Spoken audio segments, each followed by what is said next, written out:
হে পৃথিবীর মানুষেরা, তোমরা যদি সত্যি আমি আল্লাহকে ভালোবাসো তাহলে এক নাম্বার ফাত্তাবিউনি, আমার রাসূলের অনুসরণ করো। আমার রাসূলকে ভালোবাসো, রাসূলের অনুসরণ করো। ফাত্তাবিউনি ইউহিব্বুকুমুল্লাহ।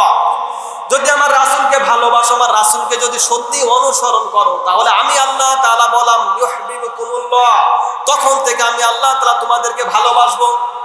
অত শর্ত হলো একটা, রাসূলকে ভালোবাসতে হবে। শর্ত কয়টা? একটা শর্ত, রাসূলকে ভালোবাসতে হবে। আর ভালোবাসার এই নাম নয় রাসূলকে আপনি অনুসরণ করবেন না, ভালোবাসার নাম এই নয়। রাসূলকে আপনার অনুসরণ করতে হবে। রাসূল যে কাজগুলো করছে সেই কাজগুলো আমাদের করতে হবে। রাসূল আমাদের যে কাজের দিকে আহ্বান করতে বলেছে সেই কাজের দিকে দৌড়াইতে হবে। অথচ আমরা রাসূলকে ভালোবাসি কিন্তু রাসূলের কোনো কাজ আমরা ফলো করি না। রাসূলকে আমরা ভালোবাসি না, রাসূলকে মুহাব্বত করি না, অথচ আমরা রাসূলকে ভালোবাসি। আচ্ছা, আমরা নিজেদেরকে উম্মত দাবি করি, নিজেদেরকে আমরা উম্মত দাবি করি, এই উম্মত হলে হবে না। তাহলে কিয়ামতের দিনে আল্লাহ রাসূল আমাদেরকে সুপারিশ করবে না। সুপারিশ করবে কাদের জন্য? যারা ইসলামের জন্য, যারা দ্বীনের জন্য কষ্ট করেছিল।